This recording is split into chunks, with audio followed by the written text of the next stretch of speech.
Hello and welcome to FXStreet Currency in Play. I'm Matt Brown. You can follow us at FXStreet Update and FXStreet News.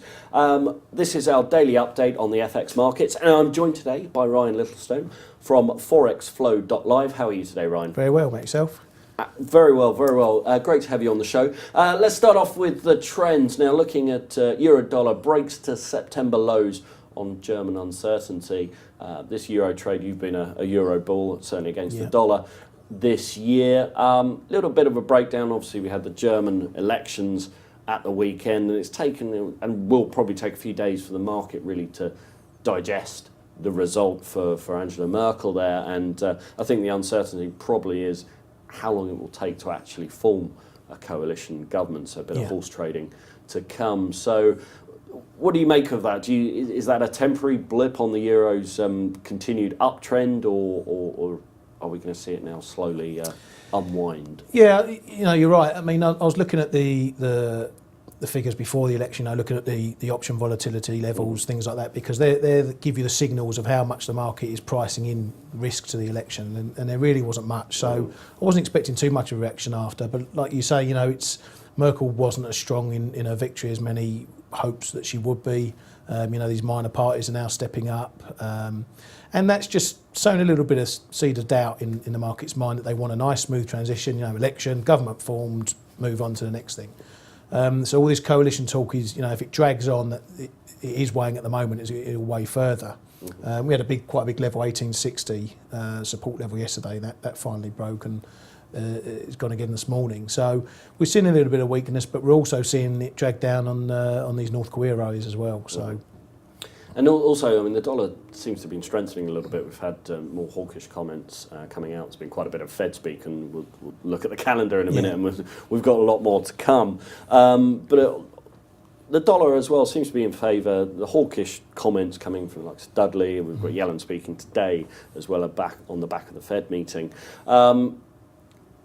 Looking as well, we've got cable recovering ahead of this Yellen speech. Do you see now this could be a more positive era for the dollar? I don't actually, because we were knocking up around 112.70, 112.60s over the Fed, and that didn't last, and we were back below. We're finding there's a level that I'll keep a look at, been looking at for a year or so, 112.50. And we just can't get above that level and break above that level. And those are sorts of levels where if you get something like an FOMC where they're mildly hawkish or they're raising the certainty of a December hike, and we can't maintain those gains in the dollar, then you've got to think, well, if we can't go up on that, what are we going to go up on? So I don't think, we've got all the tax stuff to come through, but it's slowly all being priced in. And if we don't see those gains, it's only going to go one way. We're not seeing a break of any ranges. That's the big key point. As I say, if we'd broken at 112.50 level, built in it, hit 113, then you're thinking, right, we've got another leg up coming.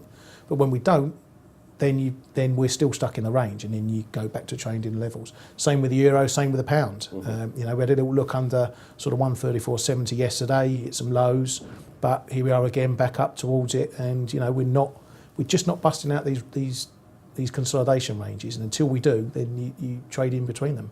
Understood. And looking at the yen, obviously with the snap election, there's a lot more cash being kind of pumped into the Japanese system, so certainly that's got to be negative for the yen, and obviously North Korea as well. And we've seen yen as a safe haven play when the rhetoric is ratcheted up, I should say, between North Korea and the US.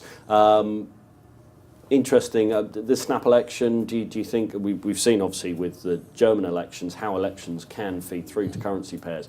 Do you think that will play out as a positive or negative for the yen?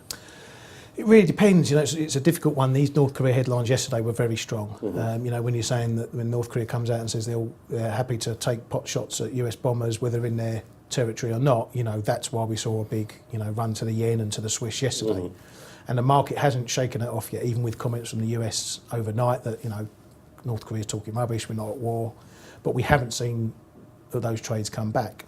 The election's a different one. If Abe loses and he does have to resign, that's gonna tip the apple cart over a bit, because he's had what now, 5 years or whatever to build his empire, to get things on track. They're still not properly on track. And I think the market's going to start really pricing in some risk there. You know, he's dissolving Parliament, I think 28th it is, with the election sometime in October. Will he get it? Will he not? I don't know. You know, there's grumblings from Japan about whether he's actually fulfilling the job. He's trying to do this, you know, taking a May punt to try and cement his power.